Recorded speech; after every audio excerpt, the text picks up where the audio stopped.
أهلا وسهلا بحضراتكم. أهلا بكم في بث جديد نتكلم فيه عن كل ما هو مطروح على الساحة، حاجات متنوعة يعني كده. ولكن لو عايزين عناوين هنتكلم عن قطع الكهرباء اللي الناس بتعاني منه وامتى يخلص الكلام ده، وازاي نتعايش مع موضوع قطع الكهرباء في حالة انه يطول او يطول، فازاي نتعايش مع موضوع قطع الكهرباء ده هنتكلم فيها النهارده. لو عايزين عناوين تاني هنتكلم عن الإعلاميين وليه نحس أو حاسين كلنا الإعلاميين مش على قد المسؤولية، مش عايشين الحدث مع الناس، مش عايشين ويلات وعذابات اللي الناس عايشاها وتعبانة منها وكده. هنتكلم كمان فقرة رياضية سريعة، مين اللاعب اللي انضم للزمالك ويوجع الأهلي حبايبنا الأهلاوية. فثلاث مواضيع كعادة كل بث كده بنطلع نتكلم في ثلاث مواضيع في عجالة كده وبسرعة إن شاء الله. بس أشوف كده حد من الزملاء عندكم، أستاذ عبد الناصر أهلا وسهلا بيك. حد من الإخوة الحبايبنا الموجودين يطمنا على الصوت والصورة. وأنا خايف كمان الكهرباء طلعت أنا بكلمكم تبقى حاجة نيلة خالص يعني. الله يخليك يا أستاذ عبد الناصر، أنت منور الدنيا كلها حبيبي، وتحياتي لأهل بيتك كلهم. طيب واضح ان الدنيا حلوه والناس شايفاين وسامعين. نبدا فيها كده سريع عشان ما اطولش عليكم. قطع الكهرباء. قطع الكهرباء يعني خلينا نتكلم بصراحه، انا طبعا بعتذر يعني مبدئيا كده لازم اعتذر، احنا بنتكلم او دايما بننقد الاعلاميين مش بيعتذروا عن الاخطاء. انا طلعت في بث قبل كده وقلت ان قطع الكهرباء معايا الاسبوع ده، وكان المفروض هيخلص في نهايه الاسبوع اللي فات يوم الخميس، وللاسف سمعت كلام المتحدث الرسمي باسم وزاره الكهرباء وتورطت وقلت ان هو يعني الموضوع تخفيف الاحمال والعمل بها انتهى يوم الخميس اللي فات، وده ما حصلش. فانا بعتذر على الملأ ان فعلا الكهرباء لا ما زالت تخفيف الاحمال موجود، وما زالت الكهرباء بتقطع على بقيه الناس. طيب قطع الكهرباء في حاجتين نتكلم فيهم. اول حاجه نتكلم بشيء من وثائق الشفافيه، وواضح ان الموضوع مطول شويه، موضوع قطع الكهرباء واضح انه مطول شويه. مطول لغايه امتى؟ اخر كلام في نص 9، لان طبعا شهر 8 في اوج الحراره، فالحراره هتبقى شديده جدا في شهر 8 اللي بيها صعب جدا يتم الوقف اللي هو تخفيف الاحمال. فاحنا يعني منطقيا لا، شهر 8 كمان معانا موضوع قطع الكهرباء استمر شهر 8، واخد كلام على كلام المتحدث الرسمي باسم مجلس الشعب والمتحدث الرسمي باسم وزاره الكهرباء، كلهم اكدوا ان هو يعني نهايه العمل بتخفيف الاحمال هينتهي في منتصف سبتمبر اللي هو 9 احنا فيه. نتمنى كده. طب حوالي بتاع شهر ونص نعمل ايه؟ مطلوب التعايش. يعني من زي ما بيقولوا كده نبص لنص الكوبايه المليان. طبعا الكهرباء انا عارف قطعها بيأثر بالسلب على مناخ الحياه بشكل عام، ولكن في النهايه احنا يعني الحاجه الحسنه الوحيده ان الناس يعني معظمنا بقى عارف الكهرباء هترفع امتى والوقت تحديدا امتى، ويمكن الوزاره نزلت بيان وورق مكتوبه انت في منطقه كذا فيقطع من كذا لكذا 3 ساعات 3 مرات في اليوم بتقطع الكهرباء. انا فاهم طبعا الناس موجوعه وبتأني وتتوجع وتألم موضوع قطع الكهرباء، اللي زي ما قلنا قبل كده للساده المسؤولين، قطع الكهرباء مش بس لمبتين وشاشه، قطع الكهرباء بيقف حاجات كتير جدا، بيتوقف عليه ميه بتقطع، بيتوقف عليه مشاوير بتتلغي او على الاقل بتؤجل، بيتوقف عليه مود النفس يبقى سيء جدا. معظم الناس النهارده كئيبه محبطه شويه بسبب قطع الكهرباء، حراره شديده جدا مع طبعا قطع الكهرباء، يعني مفيش مراوح مفيش تكييف، فده بيلقي بظلاله على المود النفسي والحاله النفسيه بتاعت المواطن المصري اللي هو مش ناقص اساسا. فالله يكون في عون الناس بجد، يعني بطبطب عليكم. ولكن هي دي مصر فلازم نتحملها شويه، دي بلدنا ولازم نتحملها، والحمد لله اللي جت على قد كده، ويا رب يقف الموضوع على كده، يبقى مجرد 3 ساعات في اليوم سهل جدا نتحملهم ان شاء الله. في حاله ان احنا عارفين بيقطع امتى، يعني مثلا واحد من الناس عارف الكهرباء بتقطع الساعه كذا، بخش انام قبل الكهرباء بتقطع الساعه كذا، بهرب شويه يعني. في ناس ثانيه بيبدا مثلا يروح بلاج يطلع بره يتمشى، يعني بقدر الامكان نحاول نتاقلم شويه، والحمد لله احسن من ناس كتير واحسن من بلاد كتير جدا حوالينا. ويمكن رئيس الوزراء اتكلم بشكل يمكن شفاف شويه مع الناس، ان كان مقدر لولا المشاريع اللي حصلت الاخيره دي كان مقدر الكهرباء تقطع وقت اكبر من كده، لكن الحمد لله بقى الموضوع مصفصف على 3 ساعات بس. ايه اللي ممكن نعمله تاني عشان موضوع قطع الكهرباء؟ يعني حد كان اتكلم في حاجه مش عارف هي مدى قبولها عندكم ايه. اتكلم في حاجه غريبه جدا، هي ان احنا نتبادل السكان ازاي؟ يعني مثلا انا الكهرباء بتقطع عندي، والشقه اللي في وشي او العماره اللي في وشي الكهرباء بتقطع عندها في وقت ثاني غير وقتي، فانا المفروض يعني انت خد عيالك وناسك وبتاع، والكهرباء لما تقطع عندك تروح تقعد عند جارك ده، وبالتالي لما الكهرباء تقطع عنده هو يجيب عياله ويجي لك، ونتفق على حاجات معينه. مثلا انا هاجي اقعد عندك لمده ساعه، هاكل واشرب قهوه وكل حاجه جدا وتعايش كأني في بيتي، وانت لما تيجي هبادلك نفس الموضوع. تبادل السكان، يعني دي طريقه هم قالوها بطريقه طريفه وبتاع، ولكن فوجئت ان الناس بيتكلموا عنها بجديه شويه. ممكن تتعمل طبعا من غير اكل وشرب لو الجيره في حاله طيبه والناس كويسه جدا مع بعضيها. استاذ سعيد بلال اهلا وسهلا بيك، بيقول لي مفيش التزام بالجدول.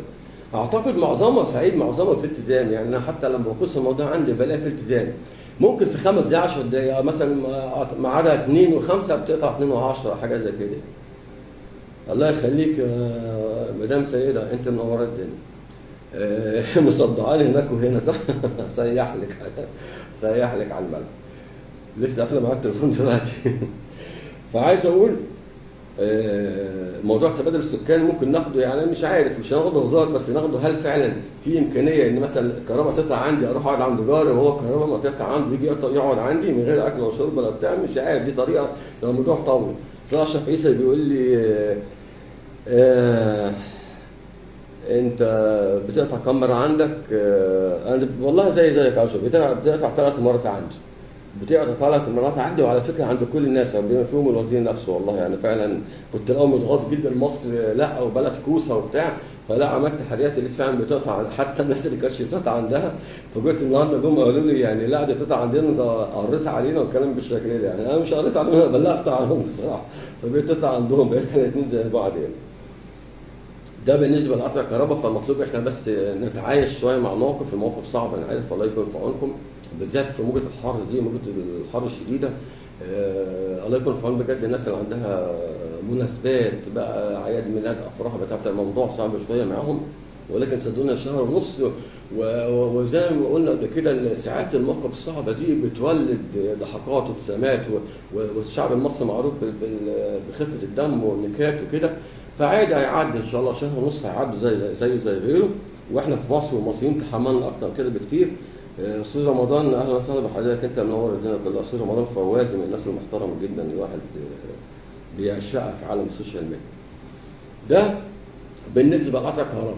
يستتبعوا على طول موضوع الاعلاميين مالي اراهم بعاد كل بعد عن ما يحدث على الصحه المصريه. الاعلاميين حاجه غريبه الشكل والله، يعني بقلب كده، انت عارف انا عندي تقييم بقيم شويه عشان انا برضه في المطبخ معاهم، فايه ده بيتكلموا عن حاجات غريبه جدا، مش عايشين الحدث، مش عايشين مع الناس، مش قد المسؤوليه بجد. اعلاميين بيتكلموا عن كوره، مهرجانات، الساحل الطيب والساحل الشرير وكوبايه مش عارف ايه الشاي بكام، يا جدعان فين مشاكل الناس؟ يعني عيشوا مشاكل الناس. والله عندك حق. الشعب المصري بيقول المشكله في الثلاجه، الاكل بيبوظ. بس بص الشعب المصري، ولا انت خلاص عارف ان الكهرباء بتقطع ساعه، 3 ساعات على فتره متقطعه، ساعه في اليوم. اعتقد ساعه مش هتبوظ اكل، يعني فاهم؟ يعني ما اعتقد عشان نقول كلمه الاكل يبوظ لازم يقطع مثلا 5 6 ساعات متواصله. وانا طبعا فاهم ومقدر مشاعرك، والمشكله الثلاجه نفسها ساعات تبوظ للاسف من كتر قطع النور وتوصيله، الثلاجه نفسها بتبوظ كده. فالاعلاميين، نرجع تاني، الاعلاميين مش عارف بعاد كل البعد عن المشاكل اللي بيعاني منها الناس، ما بيتكلموش بلسان الناس، بيتكلموا في حاجات غريبه الشكل.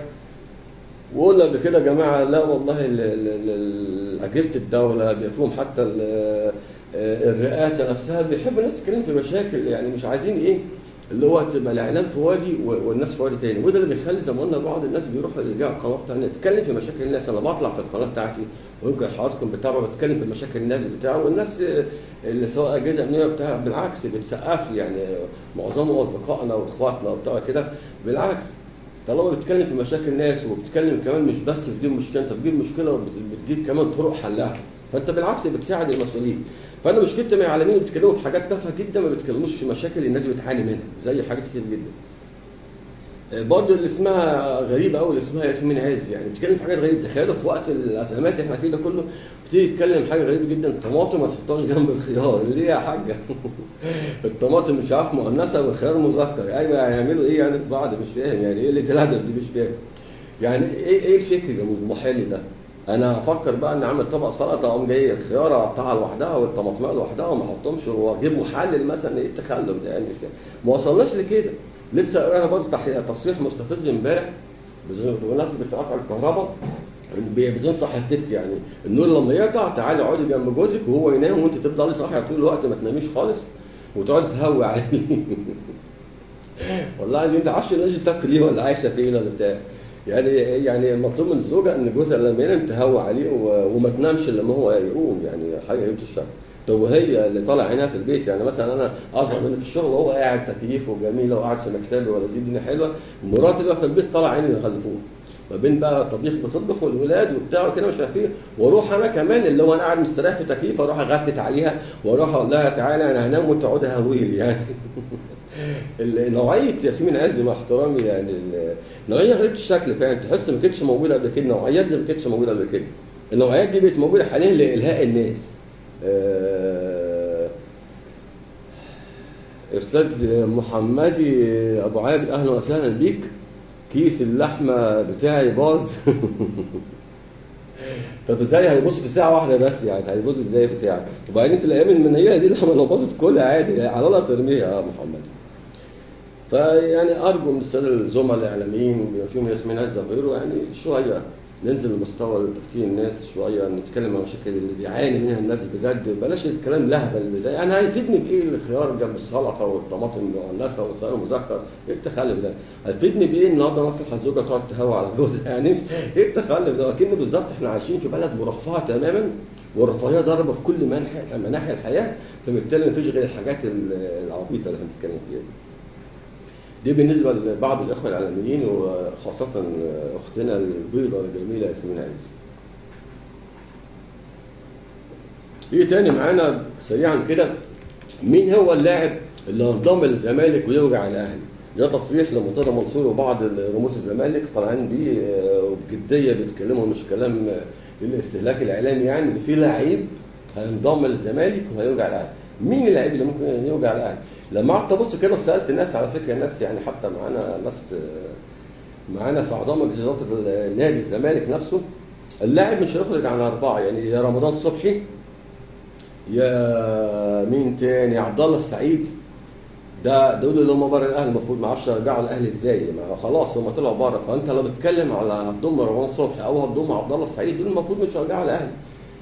طب اللي يرجع الاهلي ايه؟ لما قعدنا نفكر بدل الناس، ممكن واحد زي محمد شريف، ممكن واحد لا في يا محمد ما فيش لعيبه هتروح.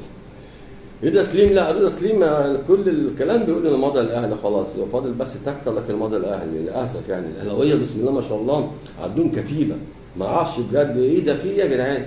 يعني في المركز الواحد تلاقي 5 لعيبه وكلهم اسماء احسن من بعض. طب هتعملوا ايه يعني؟ مش فاهم. ما هو لعيب في النهايه يلعب الاربعه يقعدوا. على فكره في مشاكل بتحصل في الدكه نفسها، يعني في اوضه اللبس وعلى الدكه ممكن تتولد مشاكل من كتر التخمه اللي موجوده في النادي يعني، وده كان بيحصل قبل كده. فيا ترى مين اللعيب؟ هل هو رمضان صبحي؟ هل هو عبد الله السعيد؟ هل هو محمد شريف؟ هل هو مجدي قفشه؟ مش عارف، بس انا رايي حتى حد في الاربعه دول مش هيوجع الاهلي. وبعدين مع احترامي للاهلاويه والزملكاويه ممكن يزعلوا مني، ايه ليه نوجع بعض؟ ما انا مش فاهم. يعني حتى الزملكاويه اللي موجوعين من امام عاشور اللي مشي، يا جماعه احنا في زمن احترافي، خدوها بضحك عادي. هم نجح ياخدوا امام عاشور، احنا ناخد مثلا مجد اول، الدنيا تبقى جميله كده ولذيذه. انما والله طب هقول لكم هفكركم بحاجه. كان في مره لو حضراتكم متابعين معايا، كان في مره الزمالك كان اسمه فريق الاحلام، كان في بقى احمد الكاسي ومش عارف مين، وكان ناس تقيله وناس كبيره جدا وحازم امام وناس كبيره جدا. فريق الاحلام ما خدناش دوري، فريق الاحلام اتغلب باشبال الاهلي. انا فاكر لو حد يفكرني من الاخوه المشاهدين يعني، ده فريق الاحلام. فعايز اقول مش معنى عندك كتيبه واسماء منمقه واسماء كبيره جدا انت هتكتسح البطولات، بالعكس ساعات ده بيتولي يعني ايه، بينقلب السحر على الساحر زي ما بيقولوا. فممكن بالعكس، ويمكن حضرتك شفت مثلا ماتش الزمالك، والزمالك بيعاني وبيئن من حاجات ماليه وحاجات كتير جدا، ولكن في النهايه عمل ماتش من يومين ادهش كل الناس اللي شافت الماتش. 4-0 مش بس المدهش كان في النتيجه، كان في اللعب. الزمالك لعب من الجلده للجلد زي ما بيقولوا، ودي مش عاده الزمالك وبره، وهو بيعاني. فمش شرط ان انت فريق فيك. انا متوقع مثلا بص النصر السعودي في كريستيانو رونالدو، هيجيبوا ساديو ماني، ومتوقع ممكن الزمالك يكسبه، وهو فكرت تخيلوا. فالموضوع مش مقتصر على الاسماء، بالعكس. ولما نيجي نفكر في اسماء نفتكر كان فريق الاحلام بتاع الزمالك واتغلب من اشبال الاهلي. فخلي الاهلي يجيب لعيبه، خليه ياخد كل اللعيبه، خليه ياخد رضا سليم، خليه ياخد كل الناس، صدقني ممكن الزمالك يكسبه، وهيكسبه ان شاء الله. وبفكركم انا ما زلت بقول السؤال، ويا ريت اللي يعرف الاجابه، اللي عندي جايزه كبيره. مين اللعيب مرتضى منصور وخالد غندور وميدو ومعظم رموز الزمالك بيتكلموا عليه ان هو لو انضم للزمالك هيوجع الاهلي والاهلاويه بشكل كبير جدا؟ ما اعرفش يعني. ما فيش غير حسين الشحات مثلا. حسين الشحات صعب جدا يعني. طيب مشاكل كده على السريع كده، ماشي. عندي بعض مشاكل لو وعدت الناس ان استغل اللايف والبث في الله يخليك يا سولم حبيبي اسلام بيقول لي منور يا باشا. هستغل الموضوع احنا نقعد بعد مشاكل الناس. انا لسه جاي لي حاليا دلوقتي شقه من 2، يمكن هو متابعني حتى استغرب ان انا بتكلم عليه، لسه قافل معاه التليفون دلوقتي. 32 سواق في شركه، في احدى شركات البترول. 32 سواق المفروض انهم مضوا عقد تعيين، ولكن لسبب ما التعيين بتاعهم لسه ما توافقش، ويقال ان هو طبعا الناس قصدوني، فانا هعمل تحريات برضه عشان قبل حتى ما اتكلم في الموضوع. ربنا يخليك يا رب، ربنا يخليك يا استاذ ماهر، ربنا يكرمك، انت المنور الدنيا كلها. ف 32 سواق في احدى شركات البترول. مش هعرف اتكلم عن مشكلتكم عشان ما تزعلوش مني، لكن هعمل تحليلات عليها واشوف. لا يا سعيد، مش رضا سليم. رضا سليم خلاص ماضي للاهلي، مش ده اللي هيرجع. وبعدين يقول لك لعيب اهلاوي، هو رضا سليم لسه ما بقاش اهلاوي اساسا. ف 32 سواق هنتكلم عن مشكلتهم في اللايف بكره ان شاء الله، عشان اكون عملت تحليلاتي واشوف الموضوع واقف في الهيئه او واقف فين بتاع، عشان اقدر اساعد الناس بشكل اكبر. كان في مشكله تاني يعني سريعا كده اتكلمت فيها، بس البث كان ضعيف شويه عشان الام المكلومه وقعدتها اتكلم فيها. ام من المنصوره بنتها 17 سنه. مشكله كان السوشيال ميديا كلها كتبت عنها. دخلت تعمل شعرها عادي جدا زي بقيه بنات اخواتنا واهالينا واولادنا. دخلت تعمل شعرها في كوافير في المنصوره برضه عندهم، ولسبب ما صاحبه الكوافيره منافسين من البنت شعر، عشان البنت اموره وجميله وشعرها ناعم وبتاع. بسبب ما الشعر الناعم دوت قامت جايه مستخدمه مقوى مش عارف 750 واط بتاعه الشعر الاكرت الافريقي، واستخدمت 4 تركيبات كيماويه اللي حطيتها مع شعر البنت. شعرها اتحرق، بصيلات الشعر نفسها اتحرقت. البنت حاليا بتعاني من عاهه مستديمه، لا نافع لها زرعه شعر ولا نافع لها اي حاجه خالص. طبعا الام بتنادي فين حقها. رفعوا محاضر الناس لسبب ما عشان قويه هناك مش عارفين لا ينفذوا الحكم اللي طلع لهم. عايز اقول ان انا لما الست كلمتني قلت لها طب ما ده ممكن قضاء وقدر ويمكن مش قصدها، ولكن عايز اقول انت حاجات مباحث ونيابه وبتاع اثبتوا لا في بفعل فاعل، بدليل اتحكم عليه على صاحب الكافيه بسنه سجن وغرامه، ولكن الى هذه اللحظه لم تنفذ العقوبه. هتابع الموضوع ونحاول نرجع للست حقها في بنتها اللي هي موجوعه جدا. الست بتكلمني وتبكي فعلا، احساسها كمان مدمر جدا انها كانت قاعده في نفس الكوافير بنتها، يعني هي قاعده كده وبنتها بتعمل شعرها قدامها. لو جاها اول ان بنتها شعرها بيبوظ وفروتها بتتحرق وهي قاعده مش فاهمه ومش حاسه ومش فاهمه حاجه خالص، هم اكتشفوا ده بعدين يعني. فدي طبعا قله ضمير من الصناعيه ايا كانوا. حق الست دي لازم يرجع تاني، لان هي يعني بنتها الوحيده، وما تصوروش هي بتكلمني موجوعه قد ايه، موجوعه بشكل غريب يعني. وقعدتها نقف جنبها لغايه ما نجيب حقها، ايا كان بقى المسؤول ده وراه مين مش وراه مين، ولا وراه وزير هنجيب حقها ان شاء الله باذن الله. فبطمنك من هنا، ما تقلقيش. انا يمكن اتاخرت عليك شويه معلش، يمكن عشان انا بقالي شهر ما بطلعش في القناه، ولكن هسير الموضوع بتاعك اعلامي لغايه ما نوصل لك حل حقك وسلمي على بنتك وان شاء الله خير باذن الله.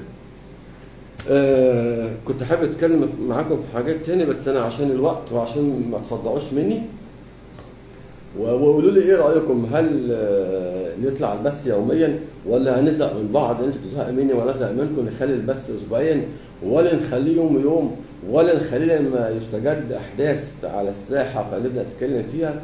يا ريت تبلغوني كده على الصفحه، حابين تشوفوني كل قد ايه. وحتى نلتقي في بث قادم، لكم ارق تحياتي والسلام عليكم ورحمه الله وبركاته.